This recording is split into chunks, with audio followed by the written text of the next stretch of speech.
Hola, muy bienvenido. Es un gusto saludarte en nuestro nuevo encuentro de Evangelismo y Misión en la Era Postmoderna, los desafíos de la Iglesia en el siglo XXI, un mundo de cambios y complejidades. En esta oportunidad nos toca hablar de un mundo vertiginoso, cambiante e incierto. Y estas son quizás las tres palabras que, entre otras, que más identifican a nuestra modernidad.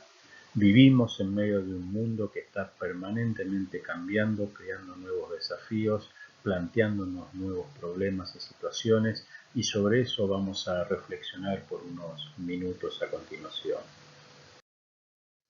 Lo primero que tenemos que saber y reconocer es que lo único constante en el mundo es el cambio.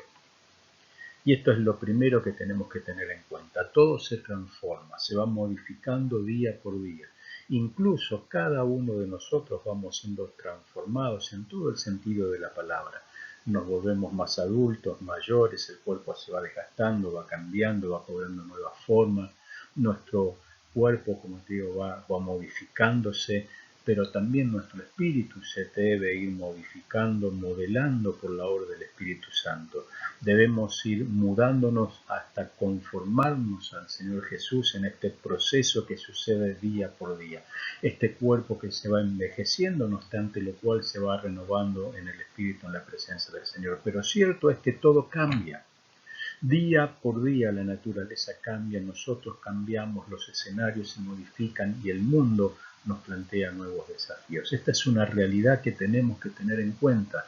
A veces la Iglesia piensa que vivimos en un mundo que es un comportamiento o que tiene un comportamiento estanco, rígido.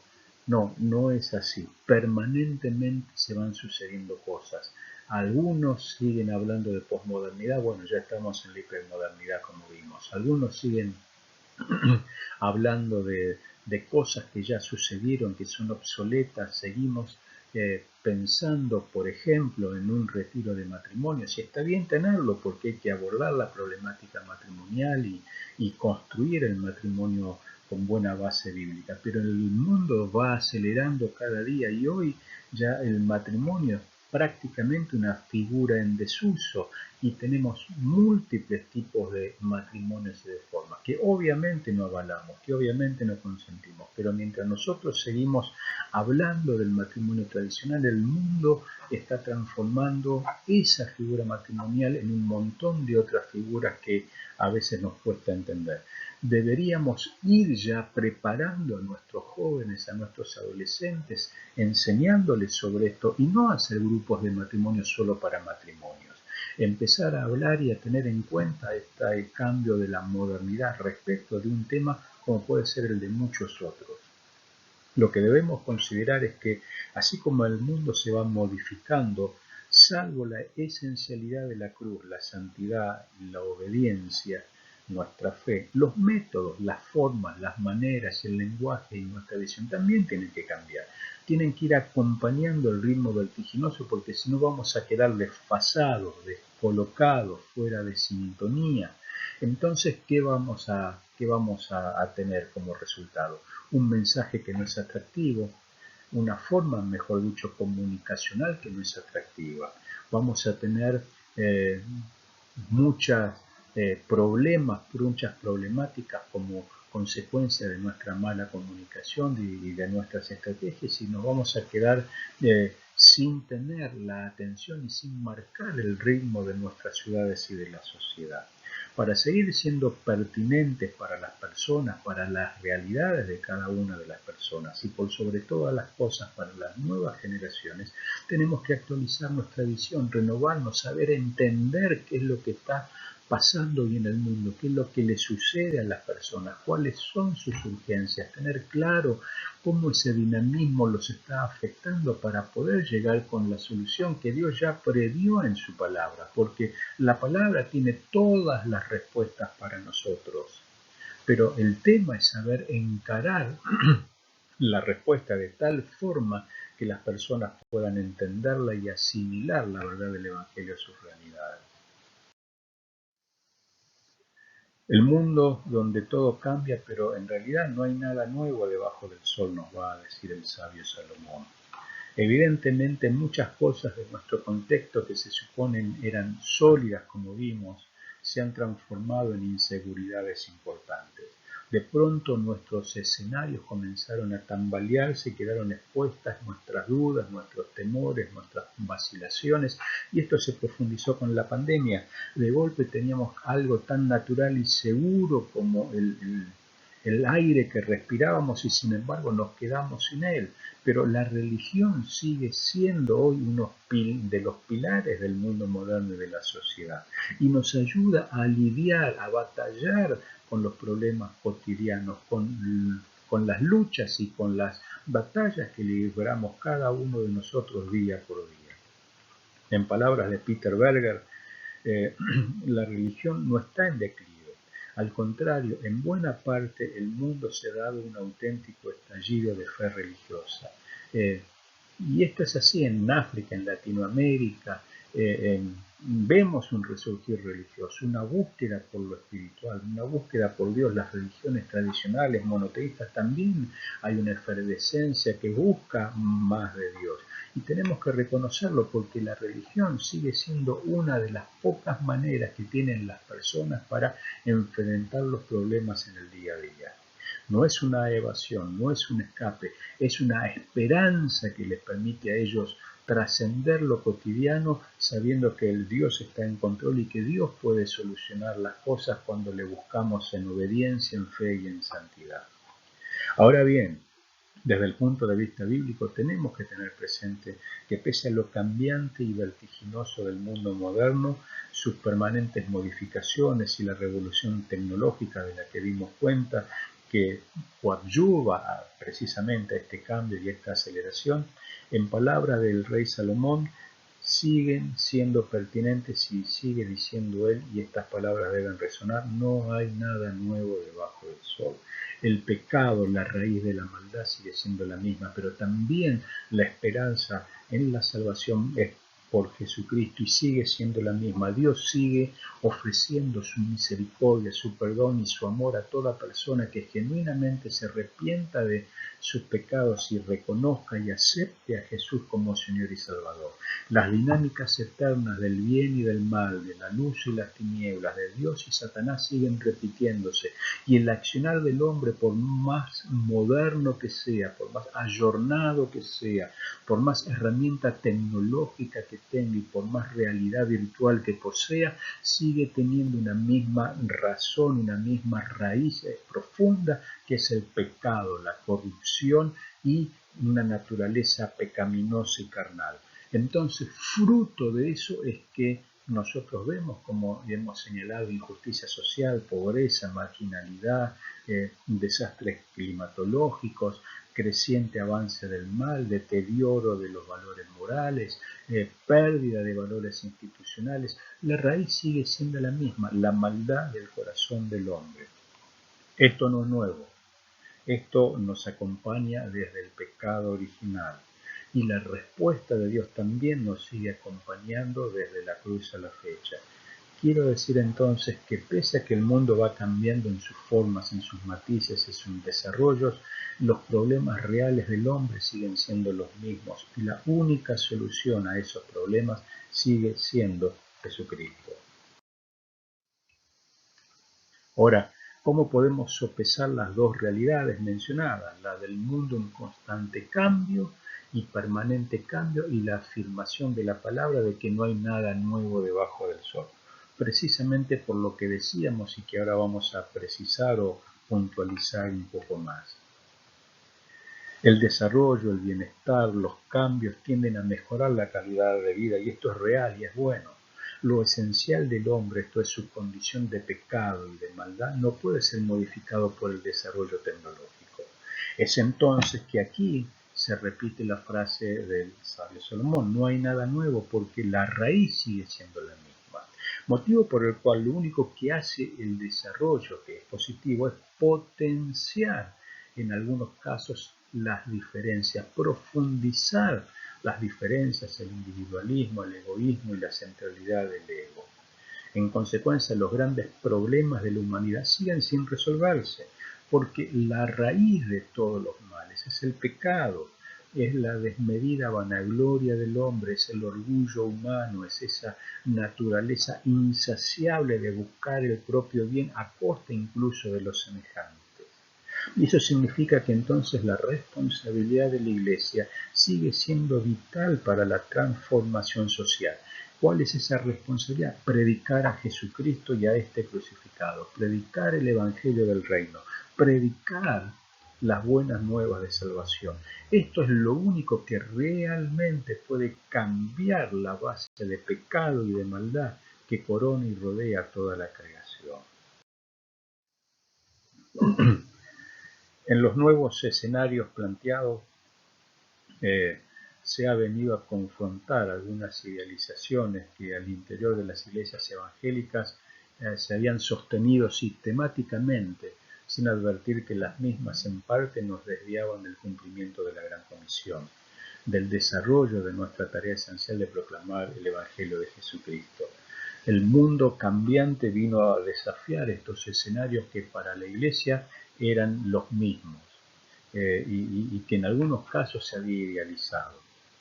No somos llamados simplemente a realizar un culto. Dios no nos llamó a organizar una actividad evangelística cada tanto para acallar nuestra conciencia. Dios no nos llamó a producir un encuentro placentero donde todos disfrutamos la compañía del otro. Estamos llamados a encarnar a Jesucristo en medio de nuestras comunidades, a ser cercanos a las personas. Sin duda, este es el mayor cambio que la Iglesia tiene que enfrentar y realizar en este tiempo. Y es el cambio más complejo que debe realizar de cara al tiempo presente. Encarnar los valores del reino en medio de nuestra comunidad de manera cercana, de manera misericordiosa, de forma tal que la gente pueda ver el amor y la santidad de Dios a través nuestro. Nuestro principal desafío sigue siendo contextualizar el mensaje para llevar herramientas de esperanza y un horizonte de esperanza a las personas que tanto lo necesitan. De golpe, como habíamos dicho, Dios nos habló a todos. De repente volvimos a nuestros hogares, a las casas. Dejamos de tener reuniones, encuentros multitudinarios o numerosos, servicios. Volvimos a la relación de intimidad y personal con Dios. Nos dimos cuenta de que la misión entonces la tenemos que hacer cada uno de nosotros. Porque en nuestro contexto familiar inmediato en la pandemia no estaba el pastor, no estaban los líderes, no estaban los hermanos. Estábamos nosotros frente a la necesidad del otro, estábamos nosotros frente al dolor del otro, estábamos nosotros frente a la zozobra del otro. Y ahí Dios nos tuvo que haber hablado y confrontado nuestro corazón diciendo, bueno, ¿qué vas a hacer frente a la realidad que está golpeando al otro? Sino predicar el Evangelio. Para eso es que Dios nos llamó. Dios no llamó a la iglesia para que cree convertidos, sino para que haga discípulos. Y de esto se trata. Este es el cambio de paradigma más necesario que hoy nosotros tenemos para desarrollar y llevar adelante la misión. En este sentido, debemos asumir que el modelo gerencial del ministerio solo es pertinente respecto de los temas administrativos, legales o impositivos, los cuales hay que mantener en orden y es necesario, pero no necesariamente respecto de los asuntos ministeriales o espirituales.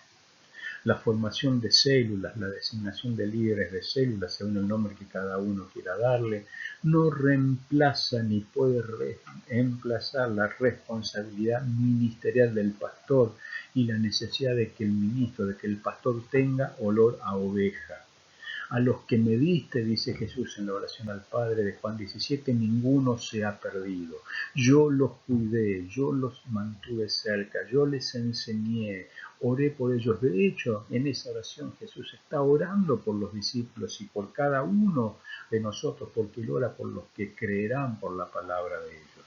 Jesús se esforzó en cuidarlos, en protegerlos, en orar por ellos, en alimentarlos, en desafiarlos, en hacerlos sus discípulos. Y esta es una responsabilidad esencial de los ministros y de los pastores. La vida del ministro no debería pasar por las agendas y por las reuniones, sino por el impacto real en la vida de las personas. Que tenga olor a oveja, sigue siendo hoy más necesario que nunca. Fíjate lo que dice Jesús. Vamos a focalizarnos. Durante el tiempo que estuve aquí, los protegí con el poder del nombre que me diste. Esto es, los guardó, los cuidó, los cuidé para que ni uno solo se perdiera, excepto el que va camino a la destrucción, como predijeron las Escrituras. O sea, Jesús ora al Padre con una conciencia clara, con una conciencia tranquila, y le dice: Padre, de todos los que me diste, ninguno se perdió. Yo los guardé, yo los protegí, yo los albergué bajo mis alas, los cuidé y los desarrollé, salvo el que estaba anunciado, el hijo de perdición. Nuestra oración debería tratar de llegar a este ideal. Que un día podamos presentarnos delante de Dios y decirle: Padre, de todos los que me diste, ninguno de ellos se ha perdido, sino que me esforcé en cuidarlos y en protegerlos. Sin embargo, a priori a veces pecamos de cierta liviandad respecto de no insistir con las personas. Y bueno, si no quiere creer, que no crea. Si no quiere venir, que no venga.